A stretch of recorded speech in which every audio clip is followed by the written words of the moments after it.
This is The Art of Startup War, and I am your sensei, Brian McMahon. Now, in Season 1 and 2, I got inside the minds of startup investors. In Season 3, I brought in entrepreneurs to share their startup journey. Here, in Season 4, we combine both, so you can hear investors critique the investment value proposition of individual companies. You're going to hear how investors make decisions to invest in startups, what makes a great entrepreneur, and how billion-dollar companies are built. So tune in every Tuesday, 10 a.m. on all the major platforms. You can empower your tribe by sharing the podcast, and remember to subscribe, rate, review, and leave us a comment.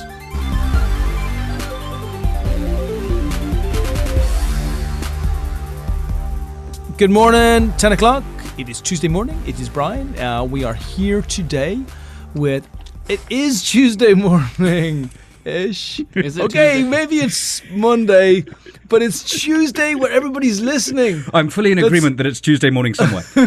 And this will be Tuesday this morning is being somewhere. released tomorrow. It might be released in a week. Okay, Might be got released in 4 weeks. There we go. Might actually be never released if it goes the way a lot of these podcasts go, let me tell you. How But many people are you getting in here? It is still... How many people are you getting in here? Today, we'll do 9. Oh, okay. Wow. Boom. You're just churning out the content. Yeah, no, because they're amazing. Look, we're privileged. We've got the most brilliant... Not only do we have like the most brilliant entrepreneurs around, case in point that we're going to talk about in a second, but we also get a lot of... I'm going to phrase this. Variety. Yeah. Because what you want is lessons, right? Everybody just wants... You've got 2 types of people listening to this podcast. We got investors who are listening, and the investors want to find great companies, right? Sure. We then have entrepreneurs who are listening, and all entrepreneurs, we're all the same. We're all thinking, well, we know some stuff, and then there's a hell of a lot of other stuff we're going to know tomorrow because we're going to get screwed today, right? And then because of that, like, we're going to learn. So if you can learn by listening to people who are going through not always easy, simple roads, but also going through tough roads, it's really good too. Absolutely. So anyway, happy Monday, Tuesday. Great to have everybody here. Mr. Alex Kisson right here by my side. He is the man in charge of the Expert Dojo Fund. Now, I had said to Alex earlier on, he said to me, I don't need to come in. I know Jeremy really well. But he's here because we are going to reverse engineer this podcast, because a lot of the time somebody will come into the studio, or sometimes, and Alex will say, I like you, and then based on him liking them, they will get investment. But Hey. he's already done this to Jeremy. He was the one who said before, this guy, we have got to get into our accelerator. He already did the deal, already cut the $50,000 check. There was never doubt in his mind. And actually, I didn't even know Jeremy until afterwards. Hey. This is entirely true. It is entirely true. Alex just said, shut up. I'm saying that we should do it. And I said, yes. So I want to know. This is the greatest thing of all time, me hearing this. Isn't it Right in awesome? front of Alex. I know, right? That's why I wanted him here. I'm bright red in the face. I should probably leave right now. I am humbled beyond belief. I think if you can get one I feel like I have There is this... a downside, by the way. The downside is he's insufferable when he's right. So I got to deal with this for like 10 years Oh, now. for God's sake, I'm insufferable when I'm wrong too, in all fairness. He is, actually. That's very true. Like I think I have this love-hate relationship with the people that I meet, like, in every day, and we hit it off that exact same way, where I think you meet me and you either like, yes, I love this guy, or like, oh no, I'm gonna ghost this guy. Yeah, for those listening in the UK, he is the Marmite of entrepreneurs. The Marmite of entrepreneurs. Most of the world have no clue what you're talking about. But I there's a have tiny- no Those clue. 3 people who are listening there's a tiny really know what segment. I'm talking There's about. a tiny segment. So, Alex, why'd you like him so much? What was it that jumped out? So rather Yes, than Alex. talking about your VR1 and Jeremy and what he is, tell me. Let Jeremy tell us what his business is to start with, and that will start to explain why I was very excited about what I was hearing. Okay. So if you just give me the elevator pitch that you gave me in that coffee shop in West Hollywood about, 4 months ago? 4 months ago. Let's start that. Okay. Alrighty. So what it was 4 months ago, or the way I was pitching it, was we are building the Squarespace for mobile apps with a human engine. And that human engine is how we learned late last year, where we had an initial product, an initial DIY app builder. We were so upset that people were being charged way too much money, and by way too much money, tens of thousands of dollars, to build like MVP products, or how we call it, V1 products. And we built this DIY builder. And you're talking about apps. Apps, right, specifically. mobile apps. Both specifically. iOS and Android. Correct. And by the way, tens of thousands of dollars is on the low end. Correct. An Yes. average price that we're seeing for both iOS and Android to be built, like $80,000 to $140,000. Correct. Yeah. So I said, fuck you, Jeremy. Everyone has a dev shop. Why are we having a conversation? Is this a product that you can actually ship? And he goes, yes, we're charging people $99 a month. And I Yes. go, huh. Let's get into a conversation. So we essentially take apps or app ideas, throw them in the cloud, and charge people just a couple $100 a month, and they can cancel whenever they want. They can test the market. They can upgrade and scale, but allowing them the long-term optionality with our platform is something that has never before seen. And then I said to Jeremy, that's awesome, but can I shop it? If I have a Shopify account, or I have a Shopify web store, does this build me an app straight away? Correct. And I said Shopify is strictly for e-commerce. So with our app platform, you have the ability to make a customizable piece. So anyone with an app idea, or anyone's app idea, is normally not just a Shopify store. So it's not, I can go on and sell things and that's the one transaction. This is, I want to find things around me and I want people to buy that thing. So having those other modules that we have in place and that we can just stick and plug and pull is incredibly valuable, which is beyond what you can do on Shopify. But we can take Shopify stores or WooCommerce stores and quickly make an Android and an iOS app for them, turn around in a few days. And at this stage, the little child inside me is standing up and screaming, shut up and take all my money. Just take it. But instead of listening to that little child, I turned around to Jeremy and said, this is great. Let's have another conversation next week about how it is do that to me. that you spend $50,000 to effectively grow your business. Yeah. And I sent it to you and you didn't look at it the first time and I was pissed and I go, what the fuck, Alex? Wait, can you swear on this? Well, we have been. Oh, perfect. It's Sorry. Actually, it's an active swearing platform. And I go, really you got to earn that explicitive, right? And I go, God damn it, Alex, I love you so much. Because we hit it off. And at this point, I don't know. It was still Marmite to me. I couldn't quite figure it out. Okay, now I need to know what this Marmite is. It's a very, very unpleasant or very Disgusting. pleasant meat-based spread that you put on toast. Jesus Christ. And half of Britain loves it. The other half hate it. Okay. And they don't speak to each other. Oh, it's that. It cuts that deep. It cuts that deep. Okay. All right. I'm fine with that. I just need to find my niche. And right? you have. So that's what I mean. So But I think we're on that road. It took me... Jeremy is such an enthusiastic entrepreneur that it took me probably 2 or 3 meetings to understand that this is a genuine love for what it is that he's doing. And it's... LA has jaded me over the last year. I've seen 1,600 companies in LA over the last year. And every entrepreneur thinks that their business is the best thing ever. And is just trying to capture you with the emotion of telling you that their business is the best thing ever. A conversation with Jeremy, you can tell he's very excited about his business. Oh, The second conversation with Jeremy, you can actually tell that there's a business to be excited about. Which is, that really changed my appreciation of what he was up to.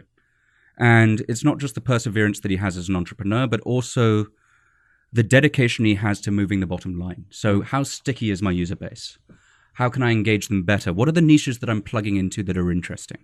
How do I fully explore those niches? We started with a silly niche. It was great, but it was a bit silly. It was food trucks. yep. But it was easy to grow into. Absolutely. Who did you sign this morning? Well, we can't talk about that. Can we talk No, about- we can't talk about it yet. Can we talk about the other one? You can talk about the other one. So we just signed a contract with Johnson & Johnson Wow. that is worth so much money. It's not even funny. And then you've signed a major movie studio this morning. Correct. I do like that phrase, though.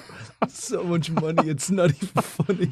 Like, normally we're saying, so how much revenue are you going to take in? And how's that revenue going to grow? It's like, well, We're my making revenue... £2.50 a pack of chips. No, I love it. My revenue is so much money, it's not even funny. I want you to put that on your next financial statement. Please. What's funny is I would, and one of the reasons why I love these two and I love this accelerator is because I think they grant me the freedom to do and say kind of whatever I want now.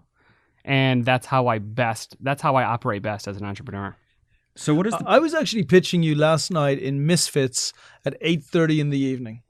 And because I was having this conversation with someone about how apps need to be built in a certain way and they need to spend a lot of money on it. And the person knew your platform, actually, the person who brought it up to me. Oh. And I really have bought into the fact that there's two types of people in this world. There are the types of people who require incredibly intricate and difficult and complicated apps who will need to go out and build their app and they'll do what they need to do. And then there's the other 95% of the world, right? And I may even be lowballing that 95%. It might even be 97, 98% of the world where their apps just need to make them visible on a different platform than the website does in a way that it's an appealing experience. And that's everybody who owns a cobbler's, a flower shop, an accelerator. Like everybody, anyone who does not require incredibly deep learning, AI, machine learning built into it, which is almost everybody who builds an app. Because the app experience is kind of a joke. And if we take even the web experience as it went through, that was a joke for years. You would spend 500,000, 800,000, and you would see web guys come in 15 years ago and say, oh, it's going to be a tough one, $750,000.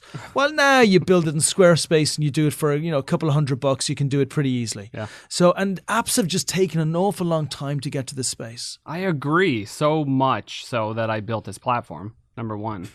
And I think for the longest time, I had been like negging these dev shops that constantly get a hold of me as an entrepreneur. Like, hey, we're a developer. I have a dev shop. We make apps really cheap, and I have this, and I want to release it as content, but I don't want to I kind of do want to put them on blast after talking with you, but I mean, feel free. I need to. You should do. You and me talked about this. Yeah. It's not about being mean to people. It's about being real about your truth. And you got to find an injustice in the world to be able to fix an injustice in the world. You can't fix it without calling it out for what it is. So we're not saying that app developers are terrible, awful people who do the wrong stuff. What we're saying is that consumers are idiots. Yeah. And they're choosing solutions which are not correct for them because they don't believe they have another choice.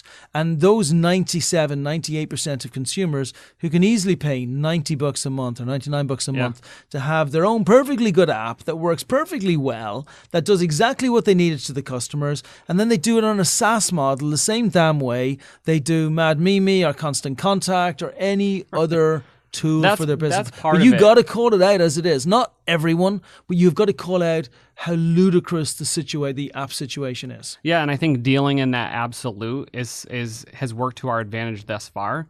Where I jump on a call. Did you say absolute? Yeah, that's very good because you just used app and then oh salute, my God. and then absolute is like absolute at the same time as well. That's brilliant. Thank you. I did it totally on purpose. He takes my host job. I'm leaving. I'm in a booth with two podcast hosts, and I'm terrified by this. But you may be the best of all, actually, because we're just funny and stupid. I agree with that. He's the biggest brain, I think, in the room. Yeah. In the fridge. So, this very is... low competition. Bar is low, yeah. It's been fun having this with you. Yeah, but seriously, you got to own this space. You've created something new, and it's yours to take. I think it is, and I think we have kind of first mover advantage. And what I guess makes me most excited about what we're doing is... half the people I talk with don't see, half the people that think they're better don't see what we're doing, and that gives us the first mover advantage. And the other half that do buy our shit. But plus, you have the ultimate innovator's dilemma product, because none of the app companies can do what you do. Correct. Because they're too much money they charge. Right, exactly. So they're not going to degrade their own profit margins by giving a product which the customers are all going to take. The only thing that I have weighed back and forth with is either bullshit or badmouth dev shops, or have them give me. It's in a great realm. I'm in a great realm right now where we either work with dev shops and they give us everyone that they deal with under 10K that they don't want to deal with anymore, or we take every single client that they have and show them that we can save them tens of thousands of dollars. But either way, that's part of your decision-making process at the moment. Right. But deal flow is relatively solid. Oh, yeah. We're not crying for anything, really. Now that we have multiple large contracts with brand names, and that just adds to the list, then we have the consumer-facing piece, which is we're releasing part of our build engine, which is the design to web app phase, which for just $50 a month they can upload a design, and within 1 to 2 business days, they can get a responsive, clickable web app that they can use right away. So this is all incredibly awesome. Your Yeah. business is going the right direction. Absolutely. What's keeping you up at night? The fact that I feel like this needs to scale beyond what I can do. So I go to bed and I think I have to fight every fight, and this is just my truth. So I think I have to set up every process, and up to this point I kind of have, and I've been lucky enough to have enough revenue come in the door where I can hire people, which is not the case for a lot of people. So when they take little sections or little troves of what we're doing, that helps ease the burden, but I'm still the manager of these 4 people, right? So, And how does that scale out? one, it scales out by having very, very, very simple processes in place, and that's what you and I were talking about, is productizing this more. One of the contracts that we had was, or one of the, not the ones that we just brought up, but we're getting to the point where it was weeks that we were delivering these apps that were essentially tens of thousands of dollars market value, and we can get some out within a matter of days. This is why I found this a very exciting conversation when we were thinking through it 4 months ago. Yeah, And it was basically, how many avatars can we build that right. have exactly the same product need? Yeah, How many times can you sell a single app effectively with a different skin on it? and we're trying to figure that out, right? And you're doing it in various different verticals simultaneously, but you're getting into it.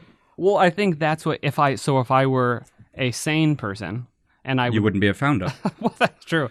But like listening to your advice and taking it full on instead of just listening to 70% of it, I would probably be less stressed, and we might be in a different direction. But I don't know. that's not the point. If I was 100% right all the time, I'd be running my own business instead of working Well, with Brian. I I'd be just- running your business instead of working with Brian. You have to choose better partners. It's true. Why am I with the fat Irishman in the fridge when I could be running your business instead? Seriously, he's not wrong. No, You know, I want to fight back, but there's an element of truth. let me just finish the thought. The founder always knows their business better than their investor does, and better than their accelerator does, and better than their advisors do. What a founder does very well, and what you've done very well as a founder to date, and I'm not going to jeopardize that going forward, is that you've been able to take on all the good advice, or as much of the good advice as you can apply, and disregard all the terrible advice that you're getting along the way, because founders are inundated with advice. 80% of it is shit advice. 90, I say. 90 is, all right, 90% of it is shit advice. Yes. Finding that 10% and being able to actually create action items and KPIs out of that good advice is what leads to a good founder. And so far, in the 4 months that I've known Jeremy, I'm excited by him as a founder. What comes next? Taking more of Alex's advice. Alex and Brian's advice. I'm so pumped to be in this accelerator. Like, we are at a very, I would say, I go back and forth with, I mean, just again, my truth, where there's a realm where we take nothing from no one, and we're a $100 million a year company. And I'm so excited by that prospect. And then there's a something where I go, in order to be a unicorn, we need to take, VC money and run how everyone else runs. But then again, I don't want to like deviate from my truth. But the beautiful thing about us as an accelerator is both of those journeys are things that we can 100% support. 'Cause Absolutely. if you don't raise any more money, we don't get diluted. And I'm so excited to be on that journey with Oh, you. that's true.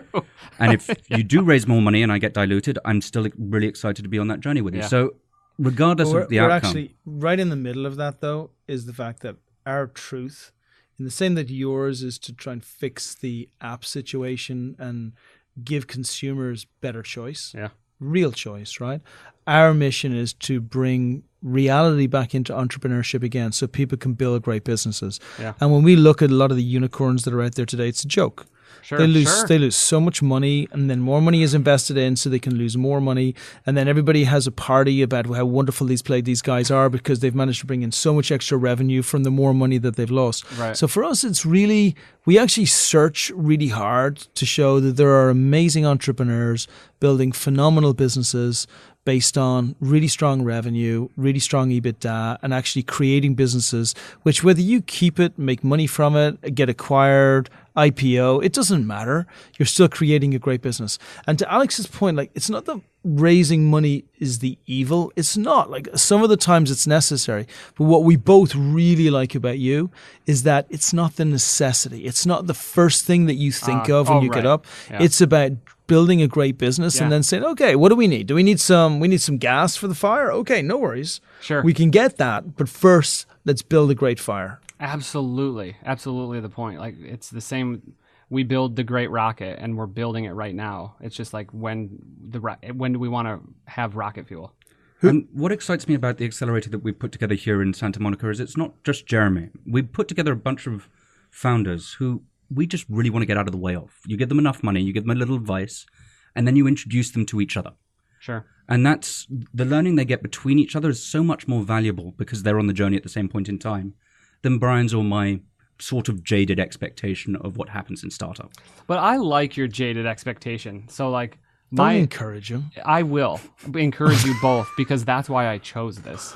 Like, we had one other avenue that we could have taken with an accelerator, and this was, if I could build an accelerator, however great or fucked up or whatever you think this is exactly what I fucking would. You know what I mean? I would have a fucking podcast in a fridge. I would be motivational. I would be smart about everything that we were doing. Why did you point to him? We could. I'll you're take motivational, Yeah. but can I be motivational and a little bit smart? Yeah, I will take motivation and a little bit motivational smart, and not stupid. and How then about that? Motivational and not stupid, right? And then I'll take smart brain all the time in an awesome event space, which we have in-person events. And you here, so killed it come on the check out. event, right? Yeah. You launched an event straight away. You brilliantly did it. You brought in really strong partners who promoted it. And then you nailed it. You sold and you did, and everybody else comes and says, I want to do an event. I want to create an awareness. You're like, screw that. I'm doing an event so we can sell subscriptions.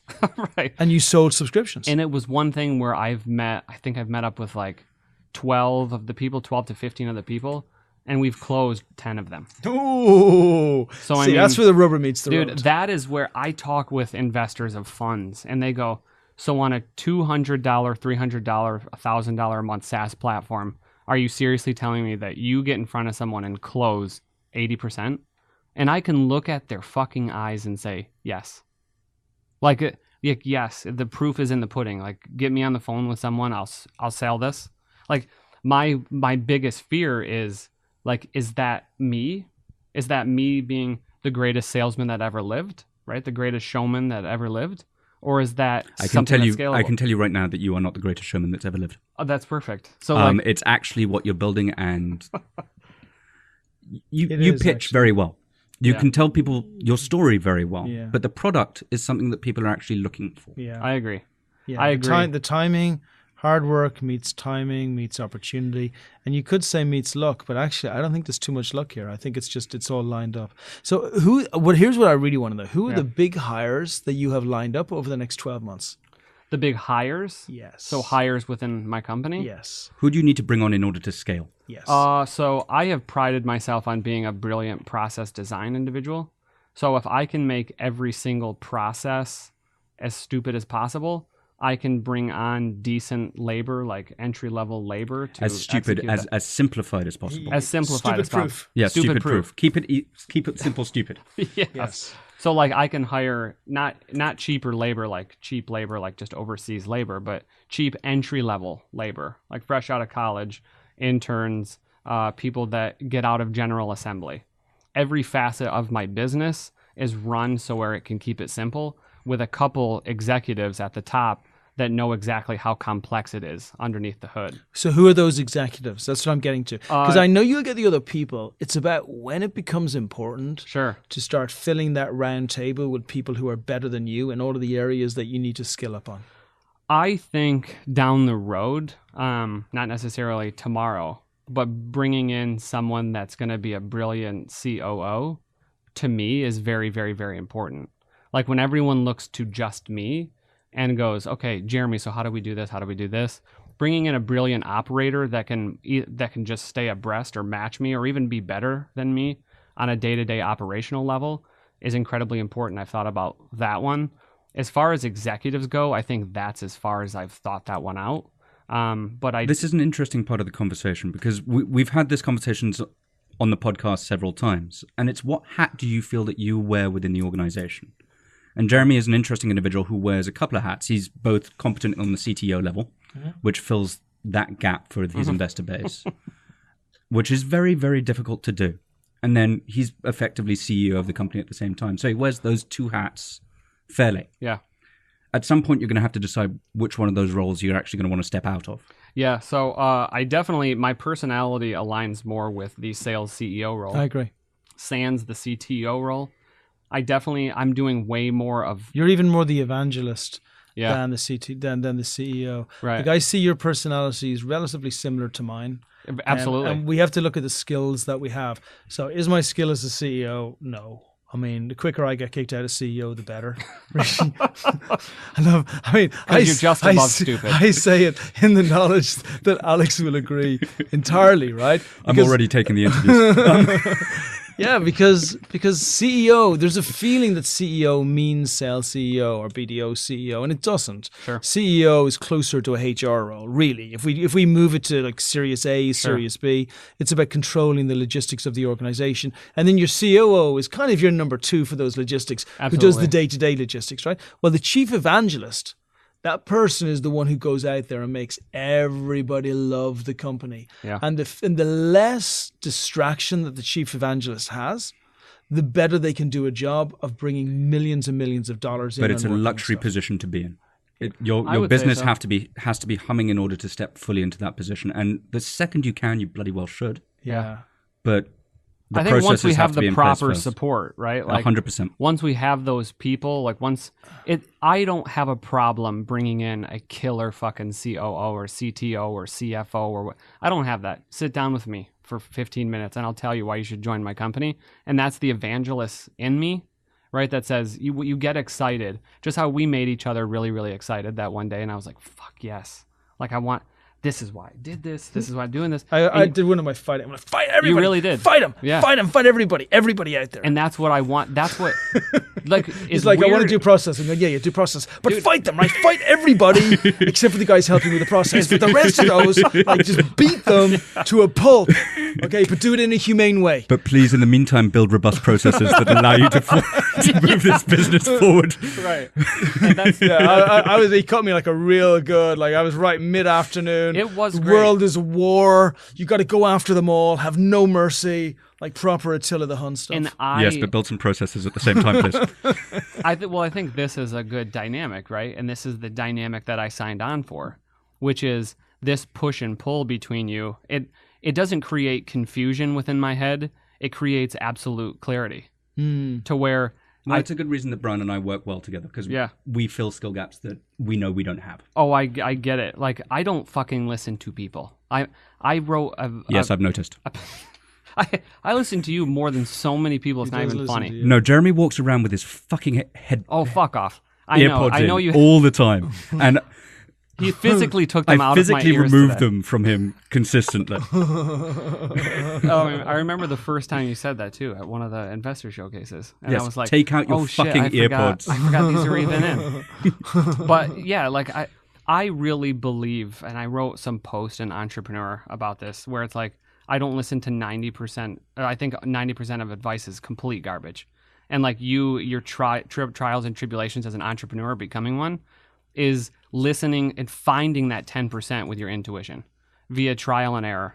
Just like listening, figuring out what works, what you're doing, what you're not doing. And I listen to so much bullshit out there from other people because everyone has their own opinion, that when I hear my conversation with Alex, I feel more grounded. And I'm like, okay, yeah, that's good. That's practicality. I need to hear this. And then I listen to you and it feeds my just complete psychopath, like get out, speak in front of everyone, jazz them up, be different than 90% of everyone out there. And I need to feed both of those. So like it gives me the opportunity. I feel lucky enough to have two people that I actually give a shit to listen to. I won't listen to everything you say. Well, I hope not. But like I hear it and I go, oh, okay.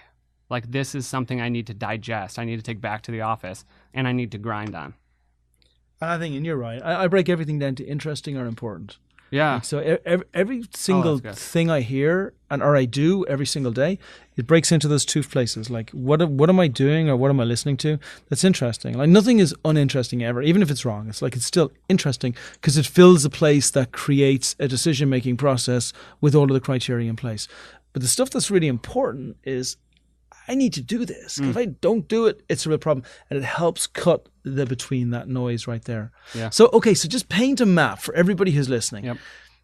If you were going to take in money, how much money would you take in? And then just paint a trajectory on the money that you would take in and where your revenue is going to grow over the next 2 years. And then paint a trajectory if you don't take in money and where your revenue is going to grow in the next 2 years. So I was just talking about this with Alex. And should I be completely honest on this thing? Always. Okay, fine.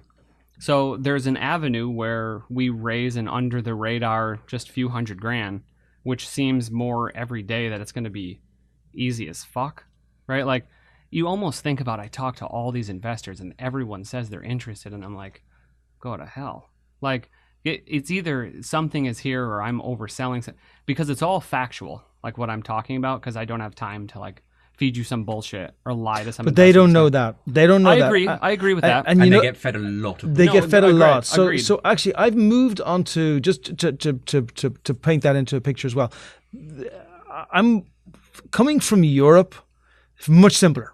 Right, you say to an investor hears it, they're not hearing pitches every 5 seconds. Yes, they'll be conservative and they need an education process to go through. But over here, because it's so ingrained and they hear so many pitches, and because all of us, including me, even when we're bringing LPs in for the fund, are like, we've got the greatest entrepreneurs, we've got the greatest fund, and we're going to change the world. And truly, I genuinely believe it. I'll say, we've got the most amazing people, like, and I mean it. But that doesn't mean it's guaranteed. And it does mean that they should follow the breadcrumbs. And the breadcrumbs are not rhetoric. The breadcrumbs are, what happened with Brian next month? And what happens with Brian the following month? But and then randomly... we were talking about this outside as well. Yeah. We were saying, like, mine is just, well, I don't say this, but it's just like, just watch. Just watch what I'm doing. I know you like this conversation. And that's kind of what I say, but very, very, very, very, very nice. In a nice way. As we were saying outside, there's a definitive way to display exactly what you're doing on a monthly basis. You had projections that we discussed 4 months ago. Right. You have smashed each and every one of those projections to date by a factor of, I'm not going to give you a number. And you need to be spreading that word, by the way. You need to be creating a nice little database of investors, people that you've spoken with, and you say to them, guys, we're not looking for money. I just want to keep you updated on what's happening. Did I mention? Person. It is the weird. Did he just say that too? You people. Come on, we're so good. Well, no, this is what we're so bad. One or the other, right? One or the other, and I choose to say good. But like on that note, and I was talking with Alex about this. We have one quality top tier VC based here in LA that I'm very sentimental about, that keeps checking up and hounding me. And I'm like, oh, dude, this seems too good to be true. So I'll send them updates, and I'm like, okay, do I have to play this investor game, or do I pick who I know I want on board?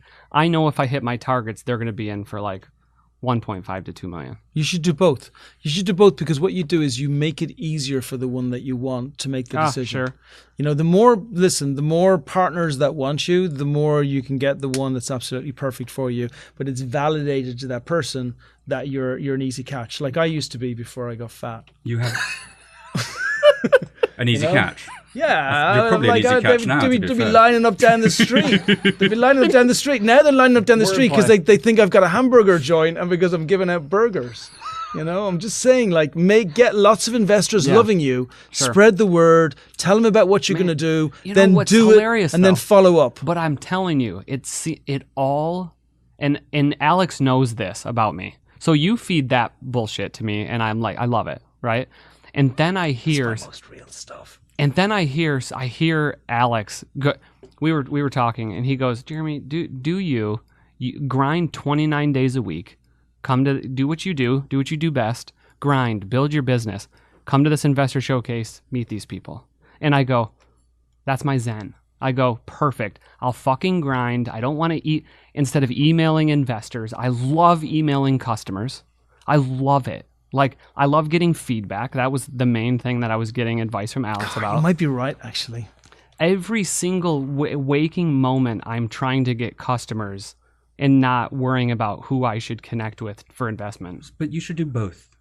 It takes you 10 seconds to put together an update email and just go, guys, we are fucking crushing it. Yeah, just put them into like a little database. Please see my weekly update. I've How signed fucking 7 movie pompous studios. is that? Like, you know what I mean? I love it. It's As not. an It's investor, not. It's I not. It's genuinely wanna know. important. It's actually the opposite. They feel it shows humble respect, genuinely, because they feel Humble respect. It depends Yes. how you don't go. I'm fucking crushing it on a daily basis. No, but, and even I if you, would. but even if, no, but you can. You can You- actually. you just be you. You can't be you. But what you're doing is you're not saying to them, "Oh, give me some money. I need your money today." What you're saying to them is, "I want to let you be a part of my journey to see how we're growing." And the moment that you feel comfortable with us as a potential investment, you let me know. I will never bother you. All I'm asking is that if you really want to see a great investment in the future, then don't block me or unsubscribe me. Block me.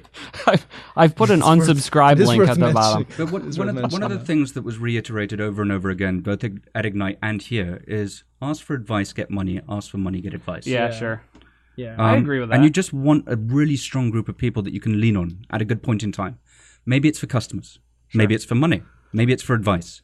Like, but tell me this: is that an angle? So if I go into it knowing that angle and knowing every other entrepreneur is doing that angle, I want to walk into an investor meeting and go, listen,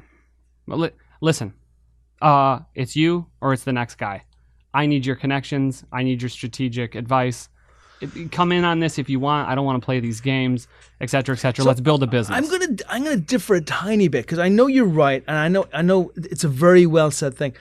I do find that the authenticity and the crushing it really works. Like even saying, I don't need your advice. I don't need your help for the moment. Like I will in the future. Yeah. Like once we get to Series A, Series B, mate, I need your advice so much because it's not my world. But right here, right now, there's pretty much nothing you can teach me because I own this space. I own this space. Unless you can tell me that you've started an app company that does a subscription-only app for $99 a month, I don't need you right now. I'm really worried about leaving you two alone in the fridge together. Yeah, no, this is good. I'm I'm glad on a he came roll. in here. I'm on a roll now, right? So I don't need you for this, but what I do want to do is I want to help you make a lot of money, and I want to help me make a lot of money by changing the world for the better. It's a good conversation. Right? Yeah. And then you say, I'm just going to give you my updates. And I swear to you, the day I give you an update that I haven't beaten my target that I've set for the previous month by 20%, I will never write to you again. Oh, That's the cutoff for me. Fine. Okay, I got to be carried away at the end. You don't know how to put that bit in. I kind of like that bit. I would keep right into them anyway. Under promise and over deliver. Yeah, I can't do that. This is what I'm saying. That builds up. So I have done that. And Alex is the only one I'm very open with about my attitude. It's a very good attitude. I have a very positive outlook, but I have a very practical, like hustle porn attitude. Like, I'm just going to build my fucking company. I'm just going to build an incredible business. And I tell everyone else that I'm going to build an incredibly good business. We have grown. This isn't funny. And it almost sounds like a dumb joke when I was doing some fucking online pitch competition. It was an insane joke to me. But like, all I did was I pitched this thing. Our revenue is growing 250% month over month. So what's wrong with my thing? Because you're promising that's going to continue in perpetuity. Oh, and I only gone 120. Hey, okay, fine. Okay, fine. So listen, so to my point 10 minutes ago, let's say you get $500,000. How do we see the revenue growing over the next 24 months? Well, that is my impasse right now. Is if I look as I'm raising money CEO versus building the business CEO, because I just think I split my mind on this, right? Like, if the money's easy, great, right? Like, we can definitely use this to grow, but we can use our margins to grow as well, and grow fast, and then you guys get your cut. I get my even larger cut, and we ring the bell at fucking NYSE. And we both celebrate being billionaires. I see that being a possibility with not $1 injected. At the same time, I think to myself, what could we do and how much faster could we get there if I hit $2-3 million seed round at a $15 million Especially if valuation. you can hire one of those people or two of those people, and you Absolutely. can become the evangelist, Correct. which is your space. Correct. I agree with that 100%. And that is what I go back and forth with, is what is this valuation? But what's the downside The downside, to raising like 500 grand? this is that someone gets in before, because I'm growing so rapidly now, that if they don't write me a check next week, that valuation is constantly changing. But it's okay. Like, who cares? The thing is, the But reason I kind of care about that. oh, You you're know going what to I make mean? so much money anyway. So this is about opportunity cost. And by the way, to this particular question, Yeah. it's a fascinating conversation. There's no right or wrong answer. There's just conversation, yeah. right? So for me, if you're giving away 30% of your company at the start, yeah, that's a Sure. no-no, right? Right. And if you're going to have to go through 6 rounds, even for me, that's a no-no. I I see agree, the folks I agree. in Lyft at less than 1% of their company. And I'm bullshit, sorry, I know, that's right? bullshit, right? I Oh. mean, the company's worth, 30, 40, 50 billion dollars, and they're going to have like a paltry $150 million after tax, maybe 100 million. And some people might say, well, that's good. No, not for one of the best companies in the world. It's Right. not good, right? Right. So, okay, so you got to be careful of your equity. However, if there is an opportunity to build your company with a small amount of equity, even if the valuation was 5 million or whatever, you took in $500,000, you give away 10%. Who cares? You still own the vast majority of the company. Yeah. You're not going to have to do many more raises. You can then take out maybe 10%, so you have it for future hires and your employees and Yeah. your people. You get the right people in the right spaces. You grow the company up, and then you do the same thing as like Ruby on Rails and other great companies that just built really strong products, and the owners living up in Malibu in a 20,000 square foot house. Thank you very much. I do like that path, and that is a path that I can take. I really do feel like that path's there. I feel like the people, the VCs that I've talked with that get in for the $1 million, the $2 million checks, they are more, they don't want to necessarily take advantage of the equitable situation, where some people that may invest at the 50 to 100 stage to get to that 500, those people want to nitpick about bullshit in terms and go, I want to see your books first and I want to do this first, versus these large funds, these VC funds that throw down $1 million or $2 million, that it really is like, okay, yeah, we like you. We've been talking to you with you six months. Here's your $1.5 million check. We'll look at these couple things, check a couple of references, versus some angel investor that wants to put down 25 or 50K, way overstepping their bounds, and it's a waste of my fucking time. Listen, you know what That's this is the like? one You know what thing this I is like, take. Jen? I try and equate everything to politics or religion, because I know they're the only two things you shouldn't really talk about, right? So if I have to bring this to religion, which I think is perfect for the end of the podcast, Terrific. I like to think that you are a repressed Catholic Irish Jew, okay? Because Please explain. you're going to like this, right? You're going to like this because, okay, you're saying, I want the money, please, but I don't know what I'm going to do. Actually, I do know what to do. Actually, I feel guilty even taking it. Actually, I feel bad that I even mentioning it. And actually, you know what? Don't give me any money, please, because I just want to go away into a corner and pretend I never even thought about it in the first place. Okay? That's the thing. There's a confusion here that can There only be is. equated. But that's with- that's No, but where it's this such a wonderful position to be in at the moment, It is a because good you have position to be. you're in a position of power and you have several conversations that are available in front of you. yeah, It's down to you and your team to actually decide which one of those directions you want to take. absolutely. And that's about building company culture. That's about building a foundation for moving forward. And that's a decision that neither Brian and I can make for you. That's And a decision actually, that you that's make a for great yourself. point. This is just a discussion now, and Yeah. it's not even an immediate required discussion. It's just a what my wife would call intellectual masturbation. Like we're just The having. best kind. That It's is just the best kind it of is it is masturbation. just it is a mere it is a conversation which really is not relevant. The only thing that's relevant is what happens over the next 3 to 6 months, and that is driving massive revenue. Right. The more revenue you drive, the more people will just come to you and I they want to agree. be a part of it. It's So- starting conversations, I think, with everyone possible. Like Yeah. every investor I have, like wants to introduce. Every investor I talk with wants to introduce me to some Fortune 500 company that they think this would be great for, or they want to kick the can down the road. And I become like a wise guy sometimes. I joke and I have fun, and sometimes that draws them in even further, because it's very authentic and they're not used to hearing it. I don't talk bullshit like we're going to be the next $1 billion. If I tell you that there is something that has happened in the last week or two that I actually think it's going to happen, it's not bullshit. It's not which there is. That's what I mean. There is real stuff that's happening with our company. Yeah. that is provable, where you go, in this traction, here's why we think we can dominate but there's no one in our space. People send do you know the hard thing with you? Yeah. That I think you're really going to have to struggle with? It's that lack of belief in yourself. Oh, it's I going to agree. be really difficult. I hear There's a it. piece. I hear it just coming across, the doubt, piece. the self-doubt. For the Americans listening, that was called sarcasm. Thank you. Well, like I just believe that if I see something, I'm the hardest on myself as well. Yeah. Like if I'm not killing it or I had a horrible day, I'll go cry about it then I'll cry to Alex.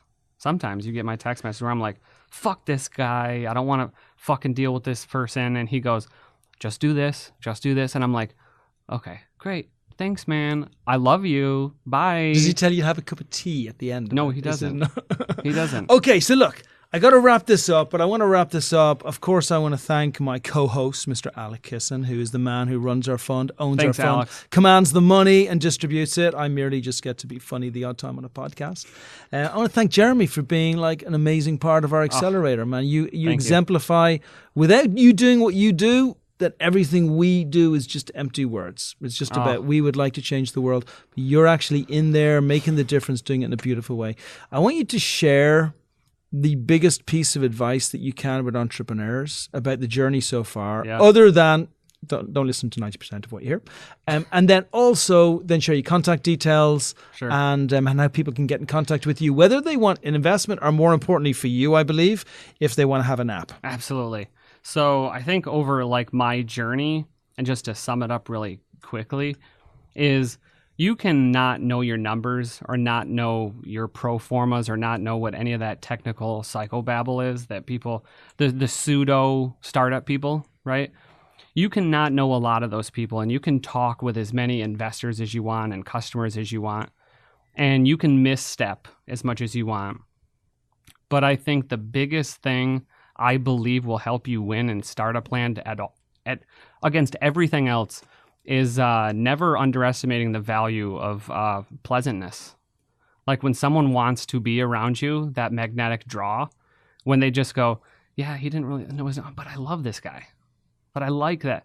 If you can use that to your advantage and you can be nice to people and treat people courteously, make them laugh once or twice, smile at a conversation, like these things, like don't underestimate the power of pleasantness. But what if I have no EQ? Then you've got to fake it. You bring up a really good point, and actually Alex is genuinely pleasant, and actually it's more about the point that you bring up. We've never had it brought up on a podcast before, and I think it's absolutely massive.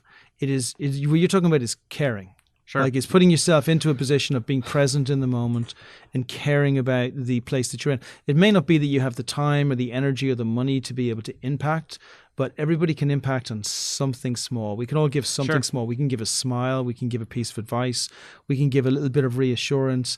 And a lot of people don't do that. A lot of people will maybe put something false in there and then do something outside. So be real, be pleasant. Absolutely. And can I expand on that? What we're building here as well at Expert Dojo, which is a community of people that really care about each other. Sure. I agree. And want to be pleasant to each other and ensure that the startup ecosystem in LA becomes robust. Good on you, mate. And you actually introduced me to multiple people before I was even in the cohort officially. So like the care is all around here, and I appreciate it. And it's just being warm around people. Like that's cool. People, because they're there, are worth your time. Right? I love it, mate. And I want to finish it on that because it's beautiful. How can people contact you?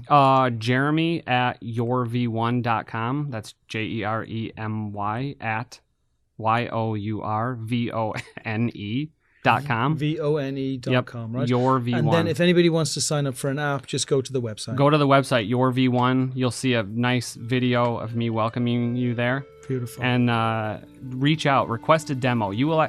Right now, you have the unique opportunity to actually get a demo from me. So I would take advantage of that if I were you. I appreciate it. And that's where we'll finish. That's a wrap. Thanks, man. Perfect.